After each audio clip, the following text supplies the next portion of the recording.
thewellnesscouch.com, streaming wellness into your lives. This is Up for a Chat with Cyndi O'Meara, Carren Smith, and Kim Morrison.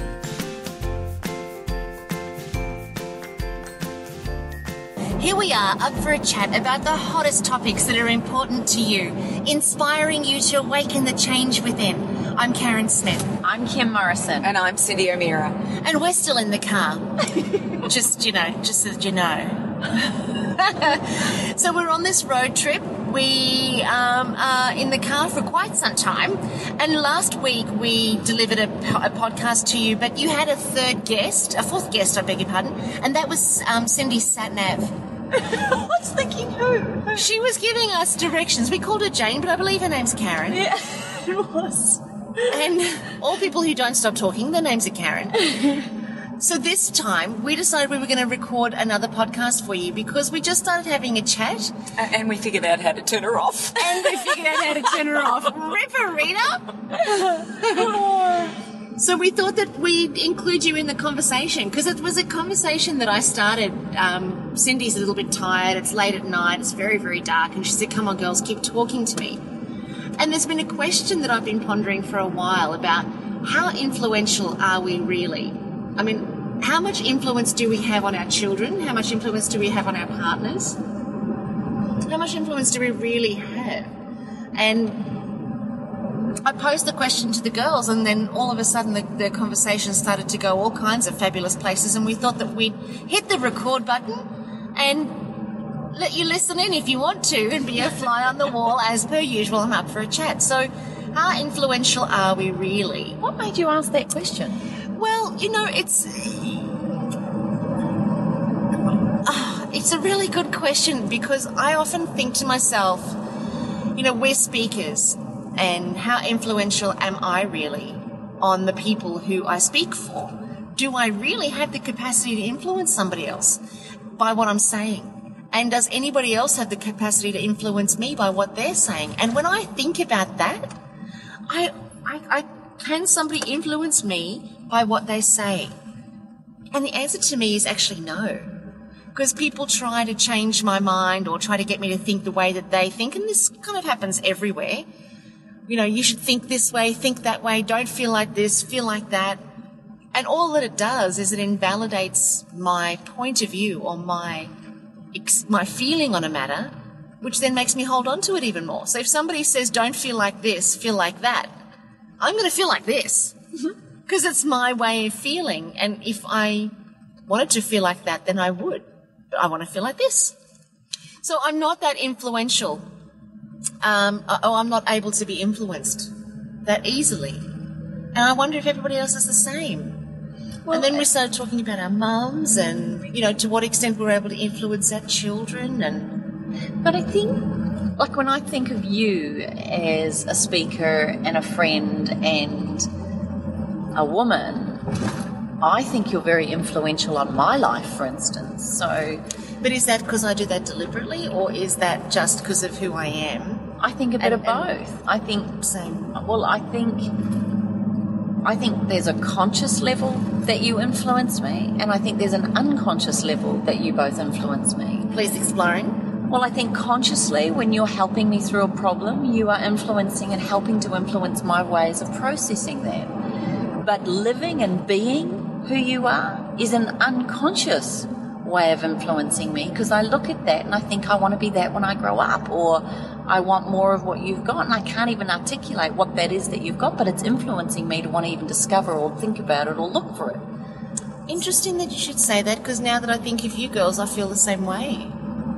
Yeah. And my mum, like I was just saying before the podcast, my mum shows me how to love all the time. She shows me what connectedness is, and she's not even trying to do that. That just happens unconsciously. And they say you never appreciate your mum until you have children of your own, which I think is a really interesting perspective to have, because I don't have kids. And I think I appreciate my mum enormously. But can my mum influence me?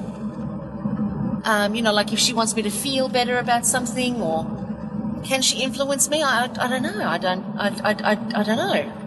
What do you think? Well, I think she does, in the way that when you talk on the podcast and you bring her up, you reference her so beautifully and respectfully. And she deserves that. I think all our mums do. And I think regardless of the relationship you have, there's a underlying respect for the fact that they gave you life, for the fact that you didn't die through toddlerdom, for the fact that you made it through your teenage years, etc. So I think there's an underlying respect no matter what. But she bought me my first car. Well, and when they buy you stuff, that's even better. No, that's actually belittling my mum. No. My mum's the absolute gem. She's the best in the world, and I'm the luckiest kid alive. And maybe she's influenced you to think the way you think. Well, isn't that an interesting concept? Has she influenced the way that I think, if not just about her, but the way that I think full stop? Well, bloody well. Now, there's a fabulous question to answer. Now, if I was to answer it, knowing your mum and how deep she thinks, I'd say she's taught you very well to go down the rabbit hole. She is a rabbit holer. She is definitely. Oh, my mum's a rabbit hole burrower. But she's also highly intellectual, which I think for you is also important. Yeah, she's very academic, my mum. So when you look up to your mother and when you see value in from your mother, maybe consciously, unconsciously, there's ways that we absorb their being into us regardless, and that could be a genetic vibrational energy, which they say goes back 7 generations. So there could be aspects of us that we don't know, could be our great-great-great-great-great-grandmother that has somehow vibrationally come down the line, but it's only when it hit us at the 7th or 6th generation that it was expressed. So who says that? I was watching Rove one day, and there was a show. I was actually watching it on an aeroplane, and it's something about the Australians. It's like usually a celebrity, and it's something about their history, and it's their own path. It's quite an interesting show, and Rove was trying to work out where his love for the media came from. Because his parents, do you remember this? I remember this. This is amazing. Yeah. And his parents and grandparents weren't in the media world. But it wasn't so much even that, it was his love of drawing. I don't know if you've ever known what Rove does, but he's a cartoonist. And he's very, very clever at drawing. And so part of the story, the television documentary, was following him through his ancestry. What a fabulous show that would have been. It was awesome to watch. And I wish I had Google here to look up what the show was called, because I've seen other Australian celebrities do it. So who do you think you are? Something like that. Oh, was it one of those shows? It was a show that they used different. So who do you think you are, or something like that. Anyway, and I might have the dates things a little bit skewed, but what I remember, so Rove is from Perth, is that right? WA? Yeah. So he went back in time and they interviewed his mother, and I even think there was a grandparent involved, and he got back to that, and he kept saying, but that doesn't explain my love of drawing and where that all came from. I mean, does it come from someone in your line and all that sort of jazz? Long story short, he ended up in the archives, what is it called when you go online to your family tree? And he ended up, if I'm right, in Adelaide, where he found out that in fact it was his great-great-great-grandparents that launched the Adelaide paper, the very first paper there in Adelaide. And what was even more fascinating in the archives was a little booklet. Now, I don't think the booklet was written by his great-great-grandfather, but what was fascinating is inside the book, when this historian got it out for him, it was a book written by somebody, and then the person had handwritten, illustrated by, and it was his great-great-great-grandfather, and all throughout the book were these cartoon pictures that this great-great-great-grandfather had illustrated in this little book that was in the archives, and Rove just sat there and got a tear in his eye and went, oh my gosh. That's where I come from. There it is. So when I've ever spoken to Dr. Mark Postles, a chiropractor here on the Sunshine Coast, he was the one that eluded me, and I'm sure it's of Sufi tradition as well, that they believe there's 7 generations of imprint runs through our veins. Yeah. And when I watched the Rove thing is when it kind of connected for me that, wow, so there could be someone within 7 generations of you, Kaz, that was an extraordinary speaker. Or you, Cyndi, a trailblazer that was out there telling people how, they could have been one of the first medics that helped heal people, or I don't know, but I found it quite a fascinating. I think that's worthwhile going back and doing your family tree. I just got for all that. interested in it for that reason. I'd never thought about going backwards. My sister did the family tree, and apparently we go back to royalty. You're a princess, a queen. Tell us. Well, correct. Yes, royalty in Scotland. How did you know? I knew it. We both knew it, didn't we? Yeah. Well, yes. Thanks, matey. I'm going. Wow. That was nice of him. So we're overtaking a huge big truck. Filled with animals going to a happy place. Yes, think of happy thoughts. Fortunately, Cindy's husband, Howie, put a fantastic little doohickey shringy thingy on the engine, which makes the car just launch. It does. It's quite comforting. I like it. So, what do you reckon, Cyndi? Well, you know what? I actually believe we are very influential. I'm not talking about us three. I'm saying everybody has influence in their life. And their influence is everybody that they touch. Because even though it's a negative or a positive, it's still an influence. Yeah. And even if you think that they don't change, you may have been the first person who's made that suggestion that they should do something about diet or mind or changing the chemicals or, or whatever it is that you do. You might be another one that builds on that idea and another one that builds on that idea. And so I actually believe everybody is influential in some way, because I think about my grandfathers. So my grandfather on my mother's side was an inventor. He was also an organic farmer. He was a companion planter. He planted by the moons. And this is the 1930s. Wow. Right through till he died in 1995. And then I think about my grandfather on the other side. And he was a gardener also, and he swam every morning in the ocean in Kaikoura, which would have been 13 degrees, 12 degrees. 13? Try 5. Try 5. Okay, so it would have been that cold? I don't know. So he swam every morning. That sounded so good. Every morning of his life in that ocean. And I kind of go, I love swimming in the ocean. I love getting into cold water. I'm into organic foods. I don't know.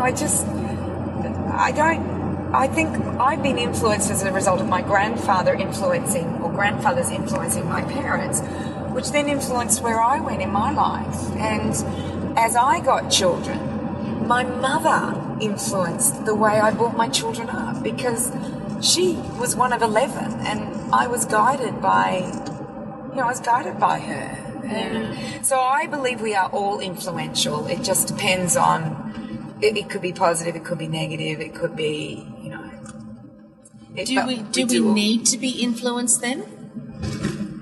I think at times we do need to be influenced, because like a word could be said that sets us on a path that is our path that's meant to be.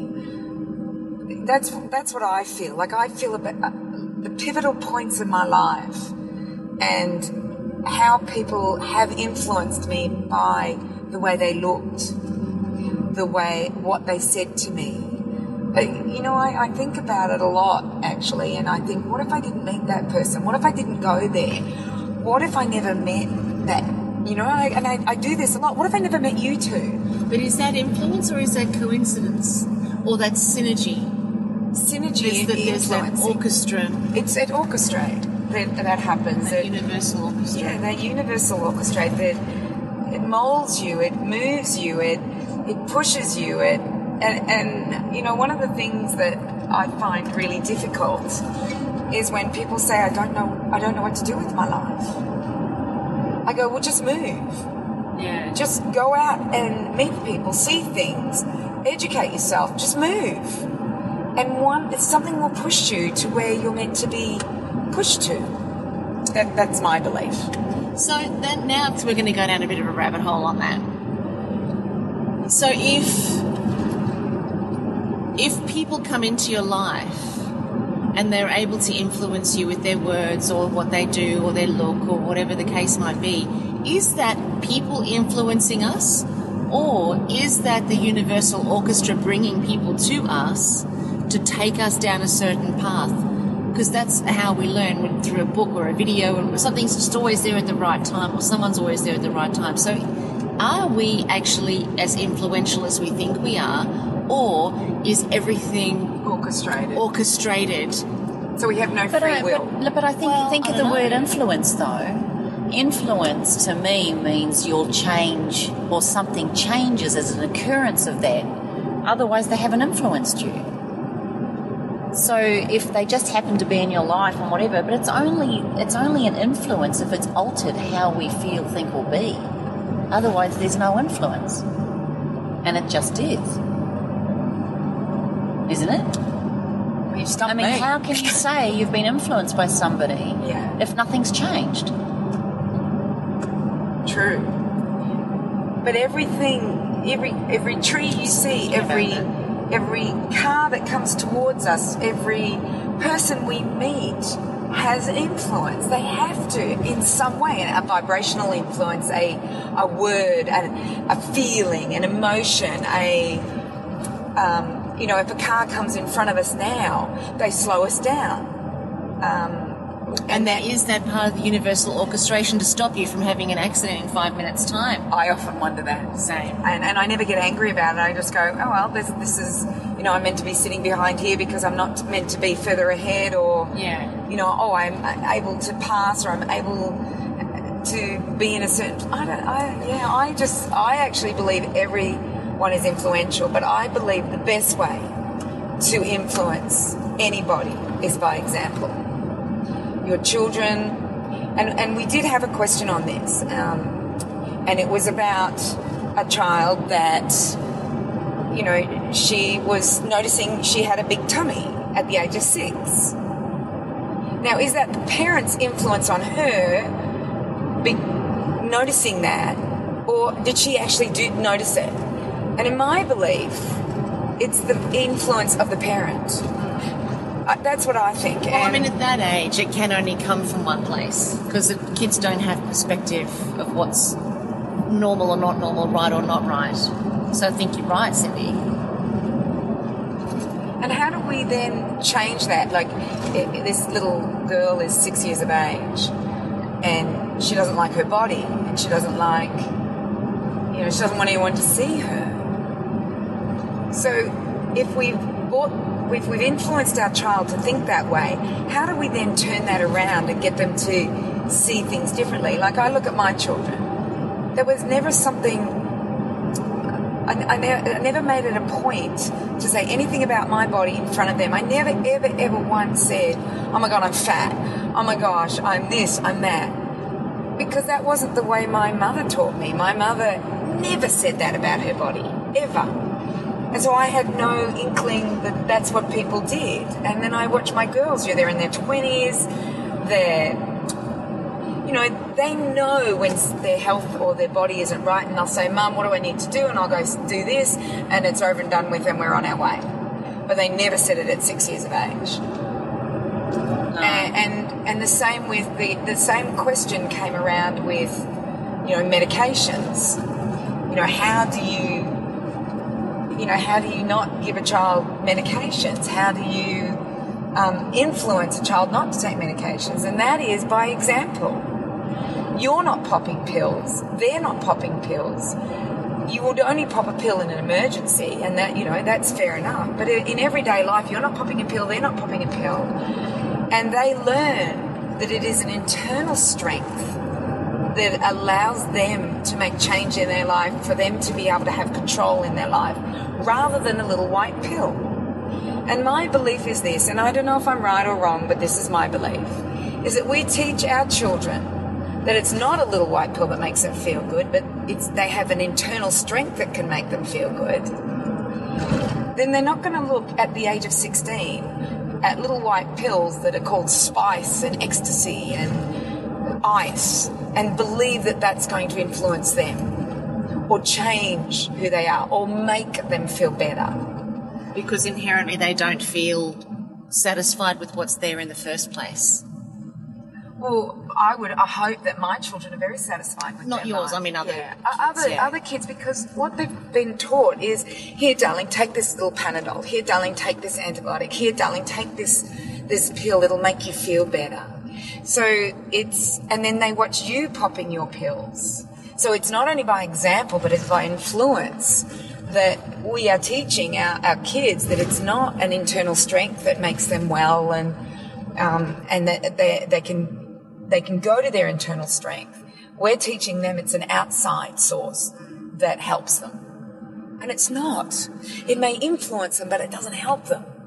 Now we're really going down the rabbit hole. Now we're in another whole conversation. Now we're down 2 rabbit holes. Well, yeah, because we're still in mine and now we're in yours. Yeah, thanks very much. But I think that's a really good question. So it's influencing them, but it's not helping them. So when does our influence then become a hindrance? Oh, yes. When it's a bad example. If you're a bad example for your children in that you drink alcohol and you eat bad foods and you scream about your body and you don't get up out of bed But what if that's how you were influenced and you don't know any better? Then you have to make the decision to make the change as an adult and as a parent and as somebody that has to be an example. And I think we need to have parents that are examples. That's about breaking the cycle. It is, isn't it? Yeah. So, and education does that. And awareness. So, you've heard it many times that you come from an alcoholic, abusive father. What happens when the man becomes a young man? He becomes an alcoholic, abusive person, or, that's through influence. But it takes someone with awareness of that to actually make a stand and break that cycle to then create a new influential way of being. And that's pretty extraordinary when someone finds the power to break that cycle. And it can be broken either way. So you can have a parent that is a great example, but for some reason there's a greater influence out there, and it could be peer pressure that influences them to go exactly the opposite to what the parent's teaching. And we've had a really good example of that in Australia, where we have a politician whose daughter obviously went down the wrong path in her life and has ended up in prison on murder because of drugs. She had to feed her drug habit. We don't know. You look at this politician and he seems like a pretty amazing man. He's made it to the top in the political field, not to Prime Minister, but up to the top. And you go, well, how did that change for her? So it can be an influence either way. And you can be the good example, but if for some reason they're being influenced by something out there that's changing their thoughts about life, their belief systems, their everything, then not only do we have people that can change for the better, but we can have people that can change for the worse. So to what extent then is that really influence? And to what extent is that a universal orchestration of what's necessary in the lives of everybody that person influences or impacts? Because that, and it's really making me think now, because I think really it wouldn't have mattered what those parents did. She had a lesson to learn. She's on her own journey. She's on her own path. So is it influence that takes a person there, or is it a universal orchestration of what's necessary to get her from A to B? Because that's her path in this lifetime, and her parents' path and everybody else's path. So to that extent, we put a lot of effort into trying to influence, but really, are we influencing at all? I mean, really. I get your point now. Yeah. I've actually and just got it. Yeah. So we put a lot of effort and energy into that, but would it have happened anyway? Because there's a universal orchestration behind everything. Well, I don't even think you can ask that question, because it already is occurring in the way that it's meant to in order to create that anyway. So there is... That universal orchestration. It is.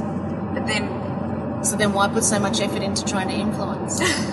But maybe it's not influence, maybe it's just example, because you're living and being your life. And then you get used by the orchestration. Yes. So when you're the fullest, completest example of what's possible, then you get that. Then you're a vehicle, then that gets, or a tool or a person that gets used to potentially influence. So have either of you ever had someone say, "You have influenced me so much that I've done X, Y, Z"? Have you ever had people say that? Yes. Yeah. You have So changed my life. You have done this. Because of you, I've done through this. example or lecture or your book or your products? Or a book often, like I know we've all got books, and I know each one of us people have said, I read your book, changed my life, I've done this. But I say to them, and they thank you, they're so grateful, and I say to them, I'm just the messenger. You're the one that did the work. Well, exactly, and it comes back to then taking action, and therefore, have you been influenced if you haven't changed? Because many people will read our books and they won't do a thing. They won't change. They'll read it, they go, that was nice. And they throw it and they never do anything. So what's the difference? What's the difference? Say two people read the same book. One does the change. Her whole life changes, or his whole life changes. The other one reads the book, throws it out and goes to the next one. And if the universal orchestration is orchestrating for both of those people to read the book, then we can never really know. Really. Oh, we're down the third rabbit hole now. Yeah, well, we can never really know what the universal purpose of that is. If one takes the action today and the other one takes the action in 20 years' time, or not at all, we can't really know. And I'm the same. If somebody says, I read your book or I've done your programs, that's changed my life, I'm very humble around that, because I know that's not me, and I know that for me, I think that's a universal orchestration that's brought us together, and what they're seeing in me is in them anyway. So, they may want to give me all of the kudos at this point, but I know that it's not actually me. It's what they're seeing in me, which is in them anyway. And like we were saying, is that the same book can be read by two different people. And Honey, the same life can be brought up in the same home, and two children can have a completely different understanding and influential behaviour due to what their beliefs and perception were of their upbringing. Exactly. And then I look at my brother and I, we saw our childhood, we perceived our childhood as a fairy tale. My sisters perceived her childhood, which was the same as ours, our same household. She saw it as an absolute disaster. Well, she did get pregnant at a very young age. Yes, she did. And so her behaviour created an environment that probably wasn't conducive to her own beliefs and perception. And to what extent is that a universal orchestration? Which then changed the way, how old were you then when you had your babies? You weren't going to go down that path early, were you? No. So therefore her behaviours ended up influencing you and your decision, and creating a lifetime of choices and opportunities that could have all been based on those one moments, therefore influencing you to become who you are today. Thanks, sister. Definitely, I agree with you, Kim. Like, her actions changed me even as a teenager, because I used to get mad at her. She would just be so mean to mum and dad. That's the way I saw it. But I watch my daughters, they protect each other against me. They do. Yeah. Whereas I protected my mother, I didn't protect my sister. How does that happen? What about you guys? When you were children, did you protect your mother or your sisters or your siblings? Both. You protected both, did you? Oh, totally. I wanted my mum protected because I knew if she was happy, life ran happily for us. Okay. And then I knew that she was so busy trying to make a living to make us happy that I had to protect and look after my sister and brother. So I became a protector and a creator of harmony. I wanted it to be harmonious. But then my sister reneged against that sometimes because I probably became very bossy and I wasn't her mother, so I probably influenced her in a negative way. And I look at you two, and I've not met your sister, but I hear a lot about her because you love talking about her, and I miss you sound her like dearly. two opposites. And we are, and we both love each other for that. Yeah. But was that because of our upbringing and the way we were influenced, or is it because of our personality? Was it the orchestration of the universe? Was it the fact that our father left, or my mum left my dad at 9? I mean, I don't know. Who did you protect, Carren? Mother or I was sister? just thinking, I was very protective of my mum and dad because I figured that my brother and sister could take care of themselves because they were very protective of me. Well, you were I'm the the baby, youngest. Weren't you? Yeah. Yeah, especially my sister, and my sister is a force to be reckoned with on any good day. So my sister's the oldest, and heaven help anybody who would breathe in the wrong direction when they were in my company. They were history, and my brother was not quite as overt about it, but if I was ever hurt, he was the first one on the scene. Do you know what I've just realised?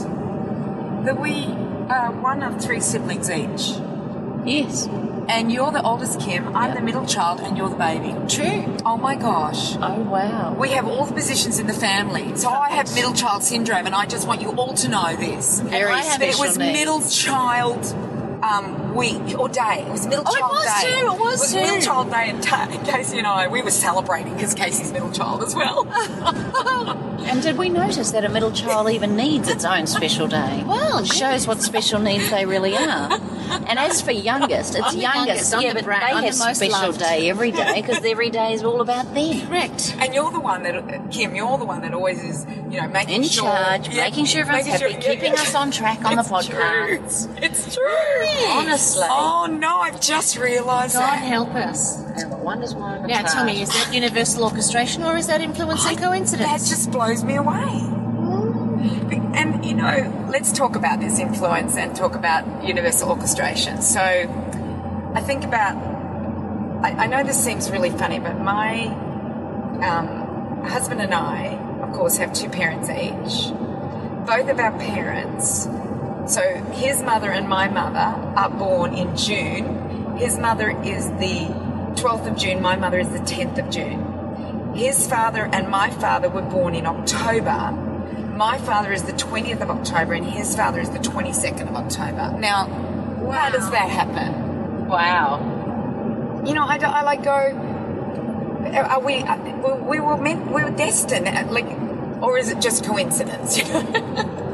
Well, Danny's mother and father were born their birthdays are a week apart, and Danny's sister and him birthdays are a week apart.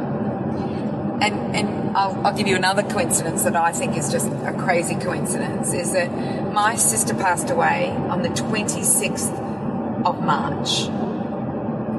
Now, we had never met her son that she gave up for adoption, and we ended up meeting him about 3 years after she passed away because she gave money to him in her will. So we, had to find him and do all that. And he got married without knowing that he did this on my sister's 4th anniversary of her death on the 26th of March. wow. And I just thought that was a Saturday. Like, it could have been any Saturday in that whole year. And it could have been the 26th of March, could have ended up on a Wednesday, and he wouldn't have married on that day. Don't you? I just find these amazing. Absolutely amazing. So is that influential behaviour through her existence, or is it coincidence, or is it just the universe orchestrating a moment that happens to be that particular date? I don't know. When you talk about stuff like that, I can't think that that's just Coincidence. Yeah, I can't think that that's just by accident. I mean, I can't imagine what the purpose of that was, when obviously there are forces at play that are far more across all of that sort of thing. But heavens alive, like, that's just amazing to me. So The back coincidence of all of those dates. What on earth does that? What does that mean? What does that mean? I know. Sometimes quite it's too amazing. much to even try and comprehend and make language of it. I have to understand that. I must know. Well, let me give you another one that is going to. It blew me away when this happened. So, you know, I went to an all-girls school. I left school at 18, left Bendigo, never went back, moved to Melbourne, overseas to America, lived in Geelong, and then moved to the Sunshine Coast. You know, married Howard, had 3 children. We decided to go travelling around Australia in a bus in the year 2000 for 2 years. So I'm halfway around Australia. I'm in a little town called Dunsborough in Western Australia, and I get a phone call, and this girl says, "I heard your interview on the ABC, and I got your book, and I really like your book. You've really, you know, influenced me." And she said, "Can you send me 5 more books because I want to give them to my family and friends?" And I said, "Sure." And so I got her address, and it was Geraldton, and her name was Gabrielle Anderson, and we were chatted away for a bit. We got on really well, like really, really well we got on. And I said to her, "Look, I'm coming to Geraldton. I'll be doing a speaking engagement there," because as I travelled around Australia, I wanted to sell my book. That's all I had was Changing Habits, Changing Lives. And so we would go into a town and I would set up a talk, and then I would sell my book, and we'd walk out of town with more money than we came into.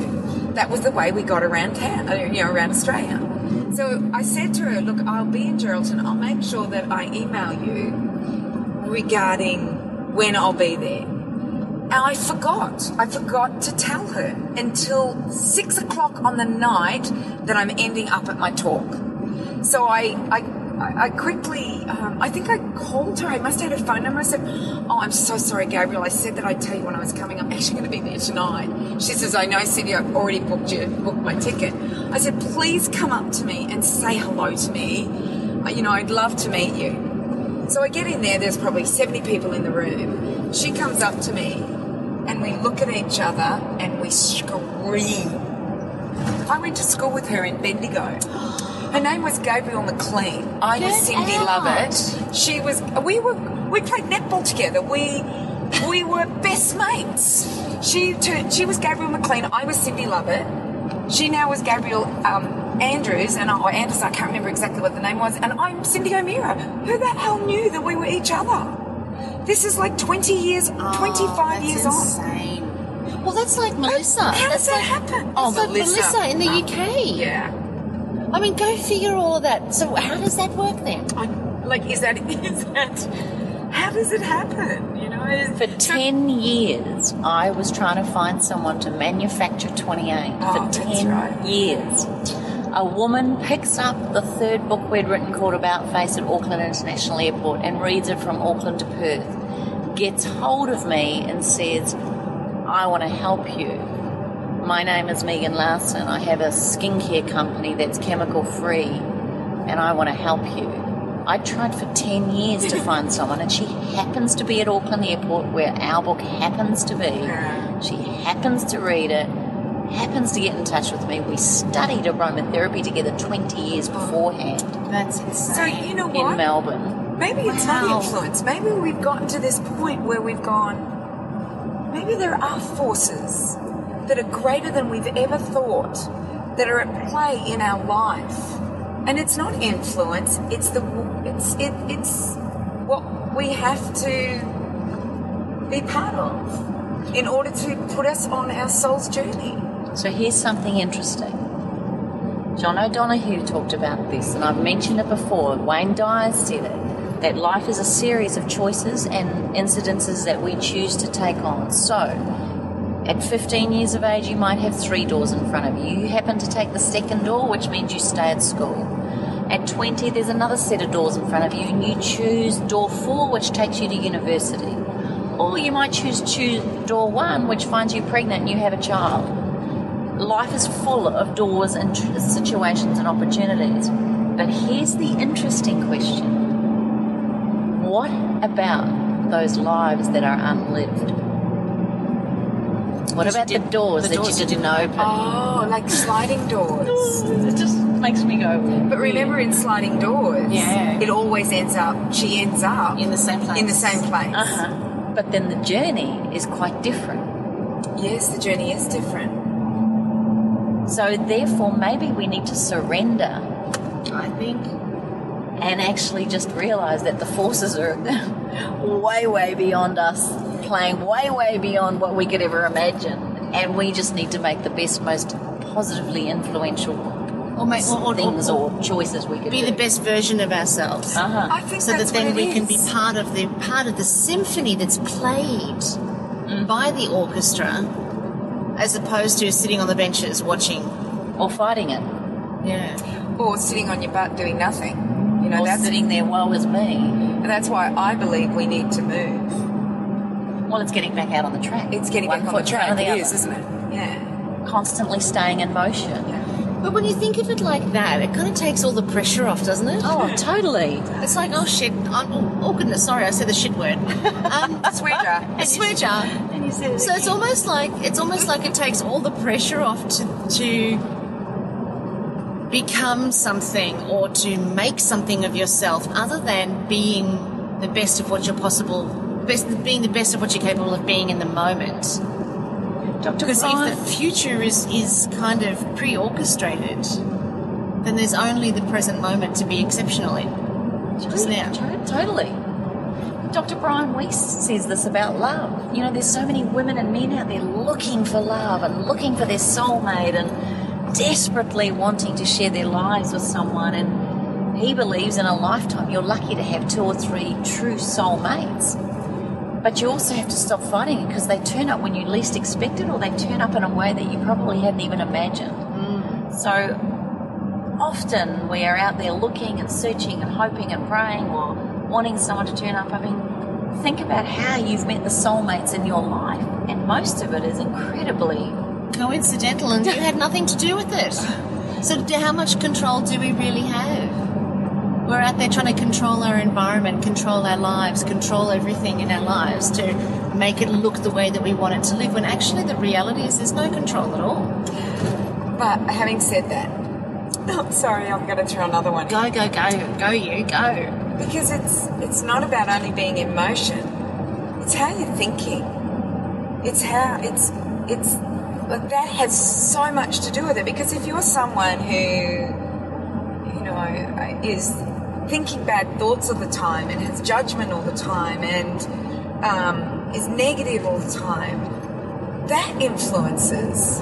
Or now I'm confused as to what I'm trying to say, but because now I'm going, well, but that's perfect, isn't it? Well, because that's the way it's meant to be, and this is the trap you're in. And think about your thoughts, though. Your thoughts just arrive. For the most part, thoughts just arrive. And sometimes we initiate the thought, but for the most part, thought just arrives unconsciously. yeah, like my thought the other day in the ocean. Correct. It was freezing Yeah. cold, and I start thinking about the Titanic. Correct. And it got colder. And it got colder. And then you hung me through a window of a hotel room, and we said the same thing as I was trying to break into our hotel room because you locked us out. And as I was feeling like Garfield trying to fit through a window, and I'm holding you and you're holding me going, I won't let go, Jack. Hold on, Rose. And she lets me go. On the cold tiles. Was that coincidence? But you think about that. I mean, even our thoughts come from... Our thoughts are relatively random. Our That desires- was random. Sorry. They are random thoughts, aren't they? Yeah. And Titanic in a cold ocean. Totes. Totes. Garfield in a squashed window. Totes. Totes. Rose and Jack. Sorry, Carren. No, but it's true. It's true. It's It's absolutely true. random. Our thoughts are random, and so are our desires. Like, why didn't I have a desire to be a bread maker? How come I got the desire to be a speaker and you got the desire to be a trailblazer in nutrition, and Kimmy, you got the... Like, where do those desires come from? So that's part of the orchestration, and we think that we are the initiators. Shut the front door. Because the truth of the matter is, it all comes from somewhere, but it doesn't come from us. It lands inside of us, and then we go do something with it. But It's Or coming not. from some or not, but it's coming. But even when it's not, that's still part of the orchestration. And did we actually choose one of those doors? And did we actually choose to do this podcast? Now we're on another line. Oh my gosh. Oh my It just God. started, the conversation just started, and now I'm like looking at where this conversation's gone, and I'm gone. What's my name? Where am Where's I? my mind? Where's my mind? Never mind. I mean, really? What's it all about? Oh my gosh. You know, when you think of it like that and you start to question everything, you actually find you come back to zero. You come back to the nothingness of life, and the nothingness of life is to say, well, actually, I'm not in control of any of it. I'm not in control of my thoughts, they're random, and occasionally I will initiate ideas. But I initiate ideas based on my desires and what I want to do. So what I want to do, where did that come from in the first place? Yeah, where did that come from? Where Let's did go- that thought come from? That's right. Go back to ground zero. When you go back to the very, very, very tippiest, toppiest source of it all, it still comes back to, well, I didn't start that. I woke up with that, or I had this desire for that, or I had a thought about that, or hey, I've had this amazing idea. What do you think? So you didn't have the idea landed in you, and then you decided to call it yours. But then some people saying that a packet of Tim Tams calling their name is not their control then. Well, that's another conversation. What has someone want to eat a packet of Tim Tams and someone else goes, stuff it, I'm going for a 10k run? Well, I think that's another conversation which potentially leads down the path of emotional eating and food addictions and all that sort of stuff. Because I do think that our wires can get crossed, and that's evidence Which of is that. What you perfect. just said then, yeah, and even that's part of the orchestration. Is it, or is that just cross wires? Or cross wires. Do we is unplug at a perfect. certain point? Do we unplug because our wires are so crossed? I mean, you think about somebody who's on sugar addictions, their wires are severely crossed. And you think that you're relating to the person, but you're actually relating to their addiction. Drop the addiction and you see a whole different person. Well, now you can see how food affects the way we think, which then affects the way we behave, which then affects the way our choices and our influence on others. And is that part of the orchestration? Stop it. And then there's drugs and alcohol. Oh my God, take It one also drug influence. that's made up with 300 chemicals. How does each one of those chemicals then affect each one of our thoughts, emotions, feelings, actions? And then ruin a And life. is that true? And is that who we truly are? No. No. Is that just cross wires? Or is that the orchestration? Or is it that we are truly that? We have to be truly that. Even with the drugs, that's who we truly are. In that because in that moment. moment, that's who we truly That's are. it. Yeah, and that's all that there is. Wow. What an Uber conversation. Don't you think? Yeah, just... I mean, who else has conversations like this other than us on Up for a Chat? Holy heck, now you can all imagine what it's like being with us totally. And now you can imagine what it's like being in my head. It's out there, Jerry. But you know what? Your head. That's exactly how it is for other people's, just language differently. Yeah. We have these jumbled, jambled, incredible millions of thoughts crossing pathways, whatever it is, based on our perceptions, experiences, upbringing, circumstances. And if you really think about it from that perspective, then there is actually nothing or everything. Well, there's nothing, which is everything. And In the everything nothingness is nothing. in the nothingness, everything is possible. It's like having a white canvas and saying, well, now I can actually paint all the colours I want onto it. So the white canvas is the nothingness, and all the colours is the everything. True that. But from everything, there's nothing. There is nothing. And from that perspective, it's saying my canvas is full, therefore there's nothing left for me. So isn't that cute? From nothing, there is everything, and from everything, there is nothing. Okay, for the listeners listening, if you've lost Carren Kim, don't worry, so have I. I'm... Just go and smoke another drug Yeah. and you'll catch up. Well, it is late. Just wondering if anybody else... I've all of a sudden Did you gone... get lost in the everything is nothing and the nothing I is did, the I just went blank. I just thought, man, there must be some serious hooch coming out of this car.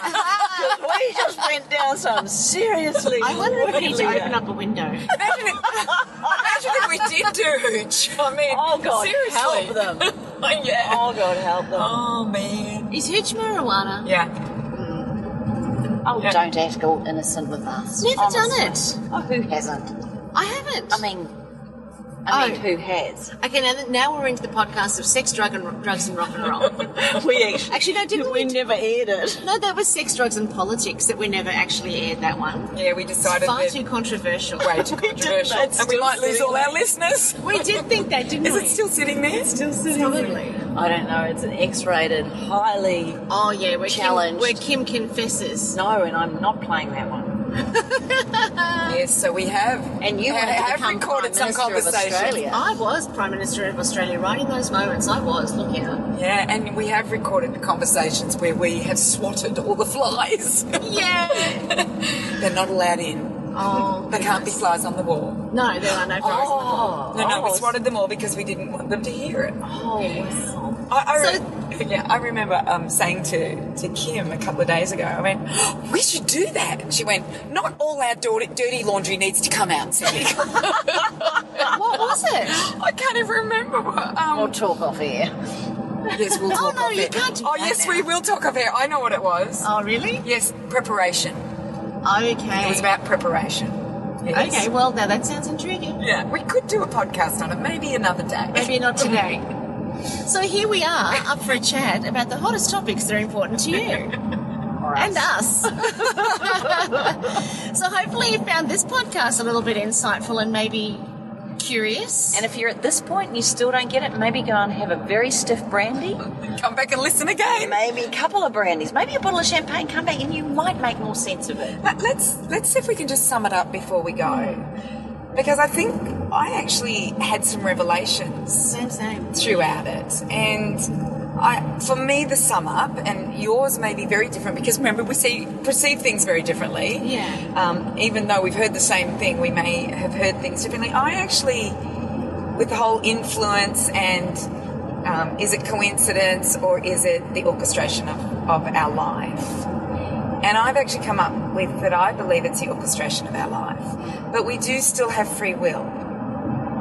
I still believe we have free will. Yeah. But, and I say that as a Catholic. And, and I don't know whether you know that terminology, but, as a Catholic, we were always told we had free will.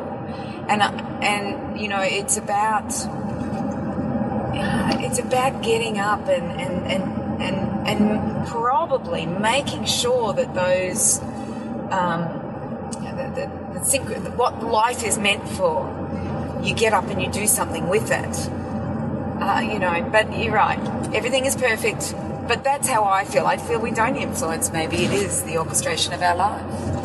I think you're right, and I agree with you. The more I'm down the rabbit hole on it now, the more I'm really just letting go, and I actually feel like a lot of tension in my neck's kind of letting go a bit. And I think that, even looking at it from a religious perspective, the Bible says you take one step towards God and God comes rushing to your aid. And it's only one step. And from a non-religious perspective, if you think about life, it does require our participation. It requires that we participate on a day-to-day basis. It requires that we participate in our journey and that we're a part of the journey. So I agree with you, Cindy. I do. I definitely agree with you. I think that we do have free will and free choice, and I don't think that that's taken away from the orchestration. But I do think that inside of the orchestration, there's free will and there's free choice. Yeah. You know what I mean? Inside of that orchestration, yeah, you've got choice. You can have door one or door three, yep. And you can choose, and then that will take you down a different orchestration. But, at the end of the day, I think that there's this beautiful symphony that gets played out, and we're all instruments in the symphony.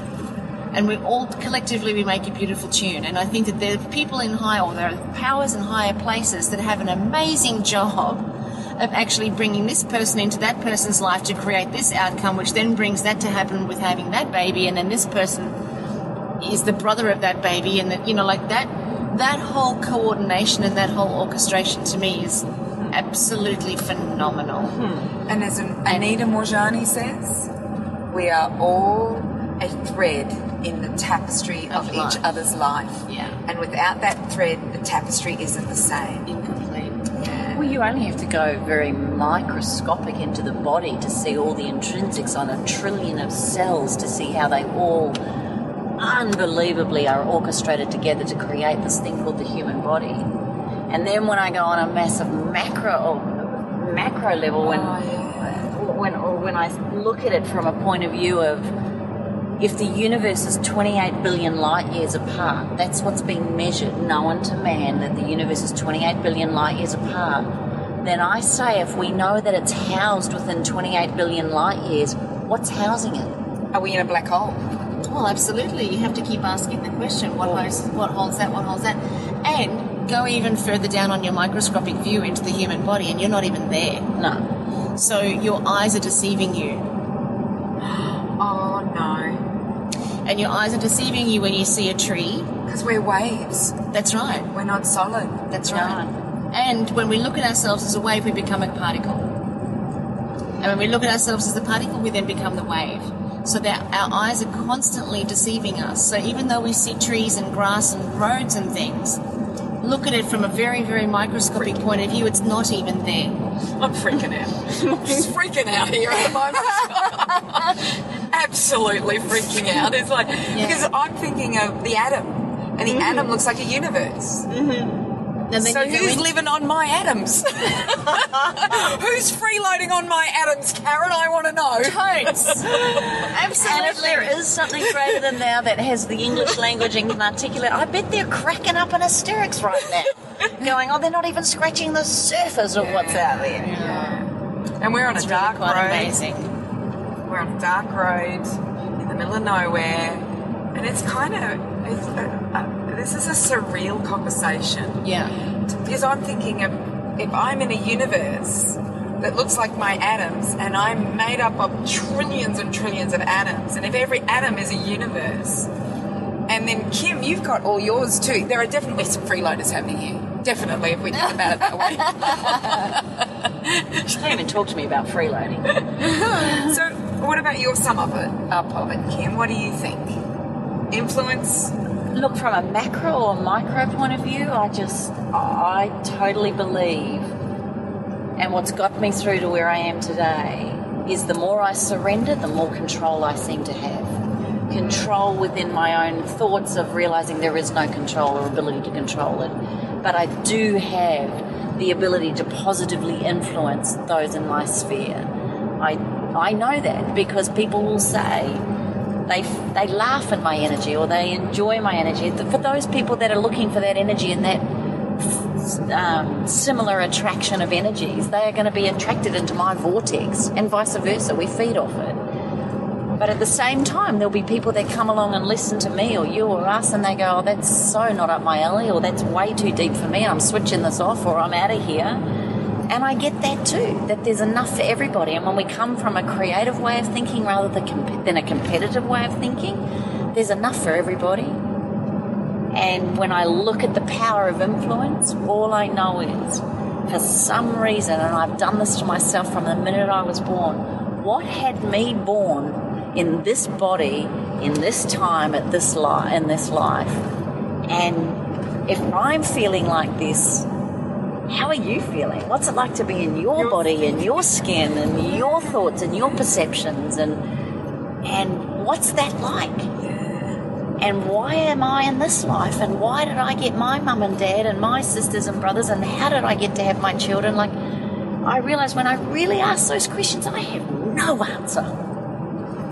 But all I can do is take what I've got, absorb, learn, and nourish myself with as much information, love, energy, and power, and realize that for me, a struggle or a challenge is actually an opportunity to actually find myself, because it's often in our deepest pains and darkest hours that we see what strengths and abilities we have to question things like this. And then if you have no meaning and realize there is no meaning to have no meaning, and it just is, then really the influence we have on one another can only be what it's meant to be. There is no mistakes. Do you know, this has been brilliant to ponder this. To just... Very philosophical. Yeah, but to even just ponder, for people to ponder this and understand the enormity of this. And I don't even know if any of us made any sense, but it felt really pure. Yeah. And whether it's right or wrong, I don't believe there's a right or wrong. It's just a thought. It's just a conversation. It's just an interesting ponderification. On that note. I'm keen to actually, perhaps the next podcast we can talk about who am I? Oh. Am I even here? Is there a me? Interesting. Anyway, we'll leave you on that note. Possibly go and have something light. Or heavy. Yeah, go and enjoy something light and airy. Or not. Or not. So hopefully you guys have found this ponderification as full of perturbation and philosophication as we have. So hopefully you found it just as interesting as we have, or perhaps we're just really tired. It's a late night. We've had a big day. We've had a huge day. And we think we're really funny. And we think we're very intelligent, in fact, highly so. So we'd love to hear what you think is a fly on the wall in our conversation. Welcome to our world. Welcome to our world. Welcome to our world. Won't you come on in? On that note, go to our Facebook page at allthews.facebook.com/up for a chat and give us your comments on today's ponderification. I think I'm just going to tattoo that on my forehead. Also, you can make your comments at allthews.thewellnesscouch.com/up for a chat. And don't forget to check us out at awakenthechangewithin.com. And you too can join the Ponderification, where we explore all things I am. Join us here next week. I just forgot myself. What's my name? Never mind. So join us here next week on Up for a Chat and become part of the ripple effect that's changing the world. We love having you on the ride. This has been a production of TheWellnessCouch.com. Check us out on Facebook and join in the conversation on Facebook.com/TheWellnessCouch. Subscribe to each show on iTunes and check us out on Twitter. The Wellness Couch, streaming wellness into your lives. Whilst the Wellness Couch presenter endeavor to provide accurate and helpful information to their listeners, these podcasts cannot take into account individual circumstances and are not intended to be a substitute for health and medical advice from a qualified health professional. You should always seek the advice of a qualified health professional before acting on any of the information provided by any of the Wellness Couch podcasts.